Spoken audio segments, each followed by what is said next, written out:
जय गुरुदेव। अमर संदेश। 10वां द्वार। परम पूज्य स्वामी जी महाराज ने सत्संग सुनाते हुए कहा कि मनुष्य शरीर 5 तत्वों से बना हाड़ मांस का पिंजरा ही नहीं है। प्रभु रूपी अमूलक रत्न भी इस शरीर के अंदर ही है। उन्होंने कहा कि इस शरीर के 2 भाग हैं, आँखों के नीचे वाला भाग और आँखों के ऊपर वाला भाग। आँखों से नीचे का भाग जिसे हम स्थूल शरीर या पिंड कहते हैं, इसके 9 दरवाजे, 2 आँख, 2 कान, नाक के 2 सुराग, मुंह और नीचे मलमूत्र के 2 स्थान बाहर की ओर खुलते हैं। इन्हें 9 दरवाजों, 9 द्वार या 10 इंद्रियां, 5 कर्म इंद्रियां, 5 ज्ञान इंद्रियां कहा जाता है। ये 9 दरवाजे या 10 इंद्रियां जीवात्मा के इस संसार में कार्यशील होने के साधन हैं। जागृत अवस्था में आत्मा का असल स्थान आँखों के पीछे मध्य में है। यहाँ से आत्मा 9 दरवाजों से उतरकर सारे संसार में फैली हुई है। 9 दरवाजे या 10 इंद्रियां जड़ हैं। ये केवल चेतन आत्मा की शक्ति से ही कार्यशील है।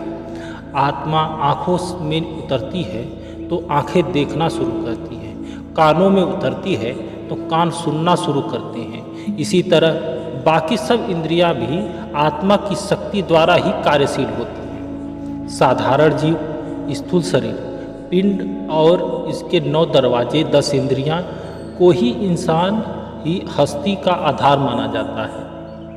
संत महात्मा समझाते हैं कि आत्मा की हस्ती इनसे बिल्कुल अलग है। आत्मा परमात्मा की अंश है। इसका निजी घर सतलोक है, जहाँ प्रभु निवास करता है। वर्तमान अवस्था में यह इस कदर देह के 9 दरवाजों या 10 इंद्रियों से बधी हुई है कि इसे अपना घर और घर वापस जाने का रास्ता ही भूल गया है। पूर्ण संत सतगुरु अपनी शरण में आने वाले जिज्ञासु को प्रभु के नाम के सिमरन की युक्ति समझाते हैं। जब साधक सतगुरु की बताई हुई युक्ति के मुताबिक ध्यान आँखों के पीछे या मध्य भाग में रखकर गुरु द्वारा बताए गए प्रभु के नाम का सिमरन करता है तो धीरे धीरे उसकी चेतना सत्ता शरीर के 9 दरवाजों से सिमट करके आँखों के पीछे और मध्य भाग में एकाग्र हो जाती है। एकाग्र हुए मन और आत्मा का बिना किसी आधार के यहाँ ठहरना मुश्किल हो जाता है। इसलिए इन्हें सतगुरु के ध्यान द्वारा यहाँ स्थिर किया जाता है। जब आत्मा पूरी तरह से आँखों के पीछे या मध्य भाग में स्थिर हो जाती है तो शरीर के 9 दरवाजे बंद हो जाते हैं और अंदर के दरवाज़ा 10वां द्वार खुल जाता है।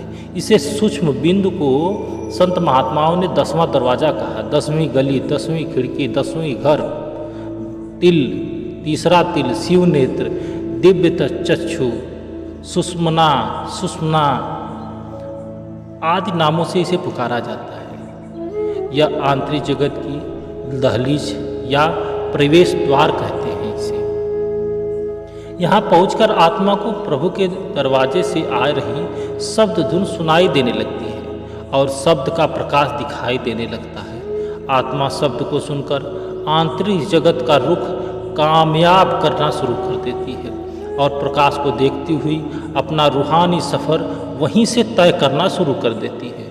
संत महात्मा हमेशा समझाते रहे कि जब हम अभ्यास द्वारा मन और आत्मा को शरीर के 9 दरवाजों से समेटकर 10वें दरवाजे में ले जाते हैं तो शरीर का निचला भाग शून्य या मुर्दा हो जाता है।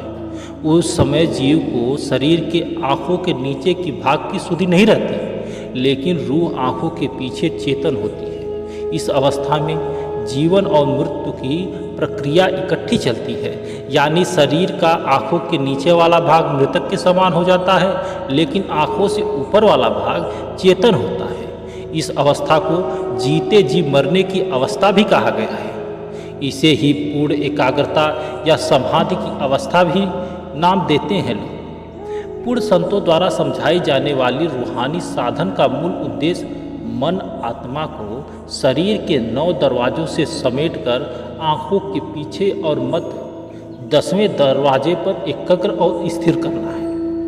यहाँ पहुंचकर ही आत्मा को आंतरिक रूहानी जगत की वास्तविकता का पता चलता है और यहाँ पहुंचकर ही उसका आंतरिक रूहानी सफ़र भी शुरू होता है। जीवात्मा को जो कुछ मिलता है ध्यान को इस 10वें दरवाजे में एकाग्र और स्थिर करने से ही मिलता है। इसलिए संत महात्मा बार बार जीव को 9 दरवाजे खाली करके 10वें दरवाजे में पहुंचने का उपदेश देते हैं। 10वें दरवाजे में रूहानी सफ़र शुरू होता है। इस सफ़र से तीसरा पड़ाव को संत महात्माओं ने अपनी बाणी में 10वां द्वार 10वां द्वार भी कहा। 10वें दरवाजे और 10वें द्वार से संतों का इशारा 2 अलग अलग अवस्थाओं की ओर है। 10वें द्वार को प्रयाग, त्रिवेणी, अमृतसर, मानसरोवर आदि कहा गया है।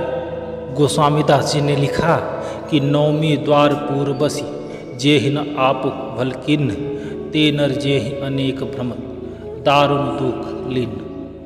कबीरदास जी ने भी लिखा कि आँख कान मुख बंद कराओ, अनहद झींगा शब्द सुनाओ, दोनों तिल एक तार मिलाओ, तब देखो गुलजारा है।